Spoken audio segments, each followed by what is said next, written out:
ఓం సాయిరామ్. శ్రీ సచ్చిదానంద సమర్థ సద్గురు సాయినాథ్ మహారాజుకి జై.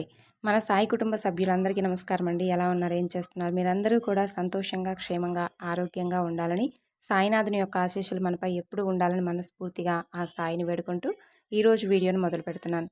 ఇక ఈరోజు వీడియోలో బాబాగారి సందేశం ఏమిటి అంటే, చూడగానే నా చేతిని తాకి చూడు, మంచి శుభవార్తతో రోజును ప్రారంభిద్దు కానీ అంటున్నారు బాబాగారు. మరి ఈ సందేశంలో ఉన్నటువంటి అర్థం ఏమిటో తప్పకుండా తెలుసుకుందామండి.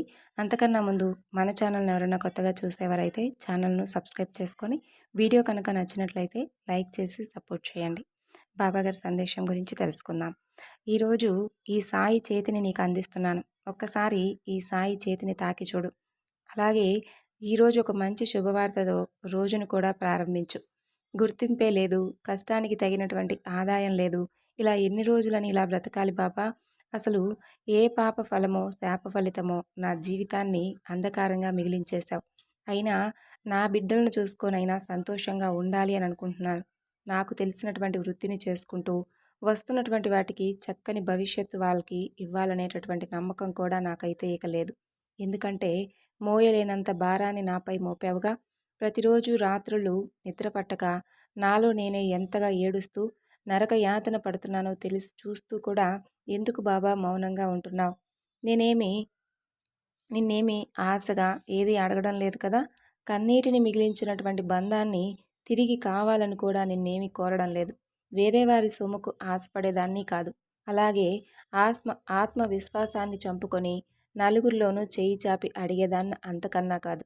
అత్యాశకు కూడా తావే లేనటువంటి ఈ చిన్న మనసులో నువ్వే కొలువై ఉన్నావు కదా. మరి నా గురించి నాకన్నా ఎక్కువ నీకే తెలుసు. నేను చేసేటటువంటి కష్టం నీకు కనిపించడం లేదా? లేదంటే అన్నీ చూస్తూ కూడా మౌనంగా ఉండిపోతున్నావా? నువ్వేం నా విషయంలో ఇంతవరకు న్యాయమైతే చేయలేదు. ఇప్పటి వరకు నాకంతా అన్యాయమే జరిగింది. క్షణక్షణం జీవితమంతా గుర్తుండిపోయే విధంగా గొప్ప చేదు జ్ఞాపకాన్నైతే మిగిలించేశావు. అయినప్పటికీ నీ పగ ఇంకా తీరలేదా తండ్రి? ఇంకా నేను బాధతో ఉంటేనే నీకు సంతోషంగా ఉంటే చెప్పు. రోజు నీ ముందు బాధపడుతూ చస్తూ బ్రతుకుతూ ఉంటా. అంతేకాని దయచేసి ఇలా నన్ను మాత్రం ఒంటరిగా విడిచిపెట్టవద్దు. నేను చేస్తున్నటువంటి కష్టానికి అతిగా నిన్నేది అడగడం లేదు. కేవలం నా కష్టానికి తగినటువంటి ప్రతిఫలం మాత్రమే అడుగుతున్నాను. అది కూడా నా బిడ్డల అవసరాలకు నాకెంతో ముఖ్యం కదా. కనీసం వారిలో అయినా నా ఆనందాన్ని చూసుకొనివ్వా? వారికి తల్లి తండ్రి అన్నీ నేనై చూసుకోవాల్సినటువంటి బాధ్యత నాపై మోపావు కదా. మరి వాళ్ళు చిన్న చిన్న ఆనందాలను కూడా నెరవేర్చలేకపోతే ఎలా చెప్పు? దయచేసి నా ఈ చిన్న కోరికను తీర్చు బాబా. నా ఆర్థిక పరిస్థితిని మెరుగుపరిచి కావలసినటువంటి అవసరాలకు తగిన ఆదాయాన్ని ఇవ్వు. ఎవరి దగ్గర చేయి చాపి అడిగే పరిస్థితి నాకు తీసుకురావద్దు. నా కష్టాన్ని వేరొకరు దోచుకుంటూ నాకు ప్రతిసారి అడ్డు తగులుతూ నన్నెంతో బాధ పెడుతూ వస్తున్నారు. నేను చేసిన కష్టమంతా బూడిదలో పోసిన పన్నీర్లా మారిపోతుంది. దయచేసి నా ప్రతిఫలాన్ని నువ్వైనా గుర్తించు. నా ప్రతిఫలం నాకు దక్కేలా చెయ్యి. అంతే తప్ప మనులు ఆస్తులు ఏమీ నాకు అక్కర్లేదు. చూడు బిడ్డ, నీకు అసలు ఏం చెప్పాలో, ఎలా నిన్ను సముదాయించాలో తెలియక ఇలా మౌనంగా ఉండిపోయాను. నీలో ఎంత బాధ ఉందో ఒక తండ్రిగా, గురువుగా నేను నిన్ను అర్థం చేసుకోగలను. నిజంగా నీ జీవితంలో నీ పట్ల జరిగింది చాలా అన్యాయమే. కానీ ఏం చేస్తాం? ఈ నాటకరం ఈ యొక్క నాటక రంగంలో మీరందరూ పాత్రధారులే. అందుకు మీరు మీ పాత్రను సరిగ్గా పోషించాలి. ఎవరి పాత్ర ముగిస్తే వారు వెళ్ళిపోతారు. అందరూ అంతే. కానీ నేను ఇలా నీకు ప్రస్తుతం చెప్పడం వలన నీ మనసు కుదుట పడుతుందని నాకు తెలుసు. నువ్వు పడుతున్న బాధను నేను అర్థం చేసుకోగలను. నువ్వు అడిగింది ఏదైనా కానీ తప్పక ఇవ్వడం నా బాధ్యత. నీకు అడుగడుగునా అడ్డు తగులుతున్నటువంటి వారిని నువ్వు అసలు పట్టించుకోవద్దు. వారు అలాగే నీ కష్టాన్ని దోచుకుంటున్నా కూడా నువ్వు మౌనంగానే ఉండు. అసలు అలాంటి వారిని పట్టించుకోవద్దు. తప్పకుండా నీ ఆదాయం మెరుగుపరుస్తాను. నీ కష్టానికి తగినటువంటి ప్రతిఫలం దక్కేలా చేస్తాను.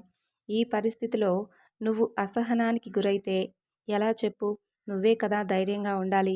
అలాగే నీ బిడ్డలకు కూడా ధైర్యంగా నువ్వు ప్రతిరోజు కూడా వారిని ఏదో ఒక మాటలు చెబుతూ దగ్గరకు తీసుకుంటూ ఆప్యాయతతో ఉండాలి. నీ శ్రమ ఏది కూడా వృధా పోనివ్వను. నీకు జీవితం పట్ల మంచి భావన ఏర్పడే విధంగా నా సహాయాన్ని నీకు తప్పక అందిస్తాను. నీ బిడ్డలకు నువ్వేదైతే ఇవ్వాలి అని ఎంతగా కలలు కంటున్నావో, ఎంత శ్రమ చేస్తున్నావో, నీ శ్రమకు తప్పకుండా గొప్ప ప్రతిఫలం దక్కుతుంది. వారి ఆనందాలను చూసి నువ్వు సంతోషించేటటువంటి రోజులు కూడా వస్తాయి. నేను స్వయంగా నీ వద్దకు వస్తాను. నువ్వు తప్పకుండా నా ఉనికిని కూడా తెలుసుకుంటావు. ధైర్యంగా ఉండు. అలాగే నీ మనసును ప్రశాంతంగా ఉంచుకో. గడిచిపోయినటువంటి గతాన్ని, మిగిలిచ్చినటువంటి చేదు జ్ఞాపకాలను పదే పదే రాత్రులు తలుచుకుంటూ వెక్కి వెక్కి ఏడుస్తూ ఉండవద్దు. నిన్ను నువ్వే ఇంకా బాధ పెట్టుకునేటటువంటి ప్రయత్నాలు చేయవద్దు. దానివలన నీకేమొస్తుందో చెప్పు? అలా ఏడుస్తూ ఉండడం వలన నీ ఆరోగ్యం దెబ్బతినే ప్రమాదం ఉంది కదా!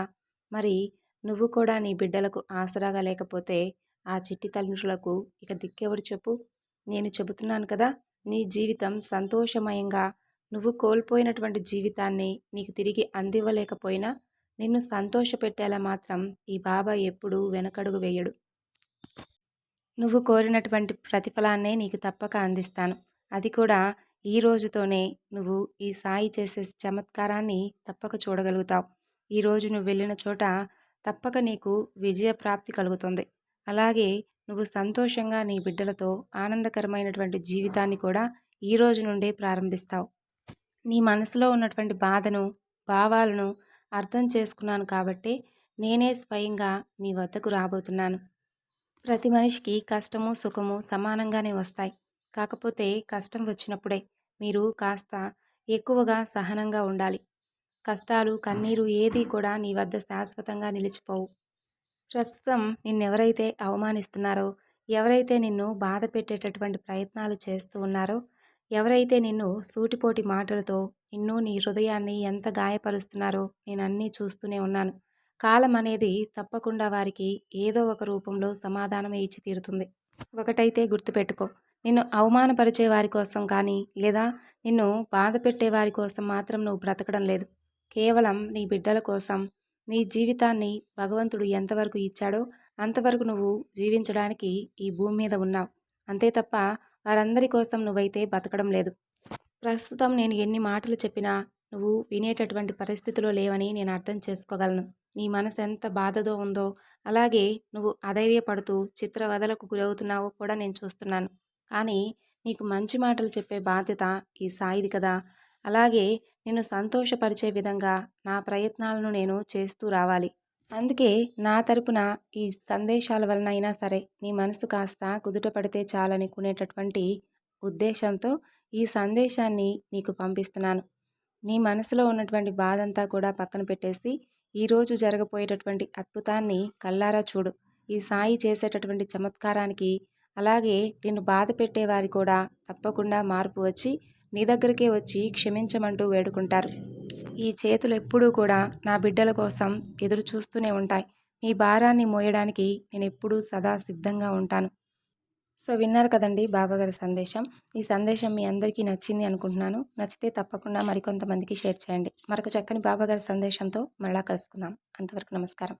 ఓం సాయిరాం. సర్వే జనా సుఖినో భవంతు.